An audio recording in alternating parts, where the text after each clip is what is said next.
If you haven't subscribed already, ring that bell to get notified when new movies are posted. Hey, Chris Young here from HomeKit Geek, the channel where we bring you new smart home content every week, looking at the various ecosystems, Apple, Amazon, Google, Home Assistant. If that sounds like it might interest you, please consider subscribing. Today we're going to look at the IKEA Symfonisk, which is a collaboration between IKEA and Sonos. So Sonos speakers, I think, are, at least for the mid-range, probably the best experience in multi-room audio right now on the market. I'm a big fan of Sonos, and I'm also a big fan of IKEA and Sonos doing this collaboration. The Symfonisk bookshelf, which we're going to be looking at today, is by far the least expensive device that you can get on the market right now that allows you to get into that full Sonos experience, which gets you access to all your Apple Music, your Amazon Prime Music, your Google Music, everything, all at a low price. As well, it's got really good, for the price point, sound quality, and you can do the full stereo setup, the multi-room audio like you can with the Sonos. And it also works with all the different ecosystems, which again, how can you go wrong with that? At the price point of about somewhere between $100 to $150, depending where you live, this is a really great product to put around the house. In fact, I'm actually considering replacing the smaller end speakers, the Amazon speakers, with this particular product in various rooms throughout my house, just so I can get access to my Apple Music library. With that, let's take a look.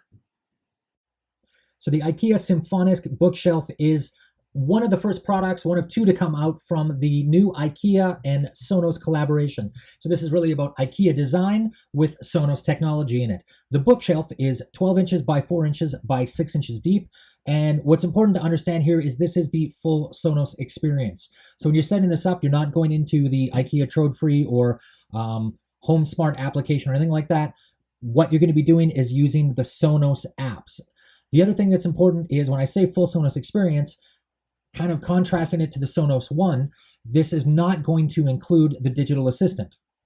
So to be clear on what I mean by that, it means there's no microphones in here that contains the Amazon digital assistant or Google Assistant, but it does work with those assistants as well as with Apple HomeKit. So you do get AirPlay 2 support. You're going to be able to get the speaker within your Apple HomeKit Home. With iOS 13 coming out, you're going to be using that at Target in automations, which is going to be really cool. So the last thing to be aware of is this is also capable of running in the Sonos stereo mode, although that does require a second model of the same speaker. So let's talk about audio quality for a second. Where does this line up? If you consider that the Amazon Echo Dot, the second gen, was about as bad as you could get and as cheap as you could get, let's put that on the left. Coming in with slightly better sound quality would be the Echo Spot, the Google Mini, and as well the Echo Dot Gen 3, which was quite a bit better. Now, this is a big jump up to next in line, which is the Symfonisk. Symfonisk, I would actually say, is a pretty good speaker. Although some might disagree, I would actually put the Symfonisk slightly beneath the Google Home and the Amazon Echo Gen 2, and again, also underneath the Show. And then the last in this, I would put the Sonos One above all of those. So the Sonos One is really the best speaker in this range still, which is going to cost you approximately underneath $200 mark. Now, if you want to go higher than that, you can always go into the Sonos Play 5 or the Google Home Max. But really in the $100 to $200 speaker range, I think that basically is the levels for me. So the first thing you're going to notice about the Symfonisk is this is definitely an IKEA product. It is the IKEA packaging. And the other thing that I find interesting is it says works with Apple AirPlay on the box, but it does not include information around Amazon or Google, which honestly, it works with both of those ecosystems as well. Everything that you would expect to see in the box is here. The power, the plugs, the Ethernet connection, if you want to plug this in. You, of course, on the device itself, it is very much an IKEA aesthetic. Now, you may love it, you may hate it, but it's different than Sonos, right? It looks different. The packaging is different. The shape of the device is different. So with this one in particular, you can actually mount this on the wall as a bookshelf, which is not something that you can do with any of the Sonos devices. Those clearly look like speakers. So whether or not you agree with the IKEA aesthetic aside, I believe it's really a good thing for us to have options. So although all the tech inside and the software is all provided by Sonos, it's very obvious even from the instructions that this is an IKEA product, right? How much more simple can you be? You download the app, you get into the Sonos app. That's the IKEA instructions, right? The pictorial format that we're used to, all of that IKEA, very, very much the IKEA aesthetic and experience here, which is kind of what you would expect to see. One of the other things that's really nice about the Symfonisk, the bookshelf, is there is a wall mounting kit that you can get that does come with all the instructions, screws, all those things that you need, but it also has this rubber plate with it that allows you kind of a no-slip surface. So if you put your keys or something like that on it, it's not going to fall away. Now, it is very clear you should not be putting your drinks on this. That is a bad idea. So let's just be clear on that. But as you can see, it does go cleanly on top of the product and kind of helps to make sure that if you have this, and you're going to put books, something like that, it is a bookshelf after all, that you can support a little bit of weight on it. Things are not going to fall off, which is kind of the point. So looking at the wall bracket itself, you can see this is definitely going to be kind of an invisible shelf format. You're not going to see supports underneath it. You are going to have to mount this directly to the wall, and it will support a little bit of weight. This is definitely not something you want to try to hang on, though.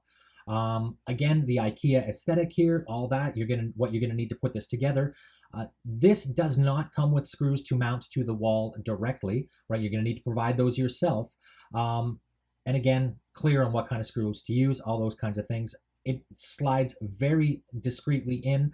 You don't actually know there's a shelf here at all. So this is kind of, again, one of the really cool things about this particular product is that it doesn't really seem like a speaker too much, right? So you could definitely put it in different places and get that Sonos experience. So once you've turned it on, basically we're just going to go into the Sonos app, click on the add speaker button, and follow the instructions. It is really as simple as that. That's one thing that Sonos, I think, has done quite an admirable job on, is making the new speaker setup process really, really easy. You go in, you click on the button, you go and you select your specific speaker that you want to go out and find, right? So in this case, we're going to go find the IKEA Symfonisk bookshelf, click on the setup speaker button, push those two buttons, and then we will hear a little chime. The chime kind of lets you know that the speaker has been identified, confirm that this is the speaker that you want to set up. If you actually look closely, you can see the serial number there, which you can match against the box. So again, you can make sure this is indeed the specific speaker that you're looking to set up. So it's going to go do the connection now. And this may take, 10, 20, 30 seconds, something like that. Okay, it's now been added. Let's set it up. It's going to ask you where it's going to go, which room you're going to be in. And it's important that you think about this a little bit, in that this is the name of the speaker that you're going to see. This is the name of the speaker that is going to be exposed to things like Amazon or Google or Apple HomeKit. And of course, immediately when we add this in, and again, I bought this speaker on day one when this was released in Canada, there is already an update ready for it, which I love to see. So now that the device has been updated, we're going to go through, hit continue, register the product so that it gets registered against your account in the Sonos database, and you're going to be given the option to turn on the True Play for your speakers. So I'm actually going to skip this. I've covered this in another video, and essentially this is, I believe, still only an iOS compatible feature, and it lets the speakers really tune themselves to your environment. So essentially, you're just going to walk around with your phone, waving it around. So I'll put a link here to the Sonos playlist of the different videos I've done on Sonos. It is a really great product. It has one of the best experiences, allows me to access all of the music I have, all the different accounts I have on any of the platforms I have, which is really awesome. And it really has a great sound experience. The fact that IKEA has brought the Symfonisk and the IKEA design into here, I think is actually a really good thing, and that it gives us that Sonos experience, but it lets us kind of hide the speakers around the house, whether it's the bookshelf or the lamp, which I'll cover in an upcoming review as well. I'm also a big fan of the fact that they took the digital assistant out of this. I actually see no point of that still in the Sonos One. In that it's not the full Amazon experience or the Google Assistant experience. So for the Symfonisk, the price point, honestly, you can't go wrong with it. This is, it's like a gateway drug getting into the entire Sonos experience. So I think it's actually going to work out really well for them. What do you guys think? If you got questions on things I haven't covered, definitely let me know. As well, subscribe if you haven't already. Comments below, all that great stuff. Love to hear from you.